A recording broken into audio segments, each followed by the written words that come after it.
প্রচলিত আছে নিজেদের প্রয়োজনে বিশ্বের বিভিন্ন দেশকে ব্যবহার করে যুক্তরাষ্ট্র। প্রয়োজনে কাছে টানার পাশাপাশি প্রয়োজন ফুরালে ছুঁড়ে ফেলে দিতে একটুও দ্বিধা করে না দেশটি।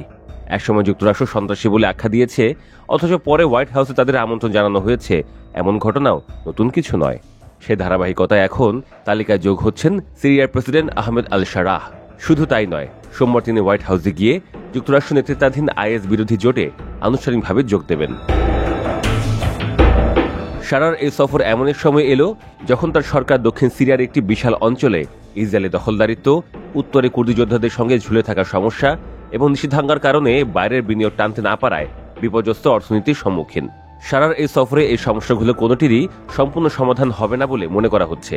তবে প্রেসিডেন্ট ট্রাম্প যাকে আকর্ষণীয়, শক্তিশালী এবং কঠোর লোক বলে প্রশংসা করেছেন, সেই শারাকে ওভাল অফিসে বসে থাকতে দেখা এই দৃশ্য বহুদূর পর্যন্ত প্রতিধ্বনিত হবে। সিরিয়ায় নিযুক্ত যুক্তরাষ্ট্রের সাবেক রাষ্ট্রদূত রবার্ট ফোর্ড মিডল ইস্ট আইকে বলেন, মাঝে মাঝে সাক্ষাৎই বার্তা। এটি তেমনই এক মুহূর্ত। অন্যান্য যেসব নেতাকে যুক্তরাষ্ট্র সন্ত্রাসী বলেছিল, তারা কি কখনো ওভাল অফিসে গিয়েছিলেন? এটা নজিরবিহীন। যদিও ইতিহাসে সাউথ আফ্রিকার নেলসন ম্যান্ডেলা, পিএলওর ইয়াসির আরাফাত এবং আইরিশ রিপাবলিকান আর্মি নেতাদের মতো কয়েকটি উদাহরণ রয়েছে। শারা আগে আল কায়েদা সিরীয় শাখা আল নুসরা ফ্রন্ট প্রতিষ্ঠা করেন। তিনি যুক্তরাষ্ট্রে 5 বছর কারাবাসেও ছিলেন। 2024 সালে তিনি সিরিয়ার রাশিয়ার সমর্থিত বাশার আল আসাদকে ক্ষমতাচ্যুত করেন। এরপর তিনি রাশিয়ার প্রেসিডেন্ট পুতিনের সঙ্গেও সাক্ষাৎ করেছেন। এখন তিনি যুক্তরাষ্ট্রের মিত্র দেশ কাতার ও সৌদি আরবের আর্থিক সহায়তায় তার সরকারি কর্মীদের বেতন দিচ্ছেন।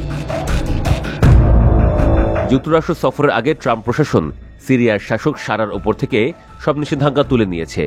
মার্কিন ও তুর্কির সহযোগিতায় এখন তুরস্ক সিরীয় সেনাদের প্রশিক্ষণ দিচ্ছে।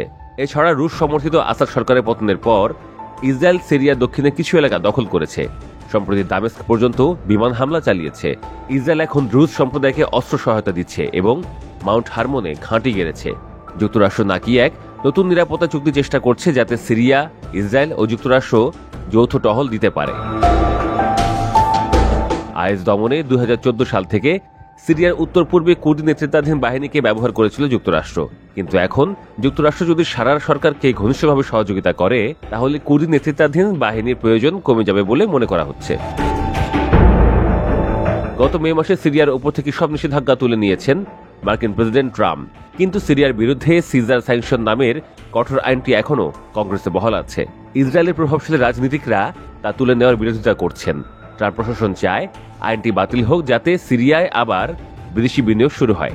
এক বিশেষজ্ঞের মতে শারার এই সফর সিরিয়ার জন্য প্রতীকী বিজয়।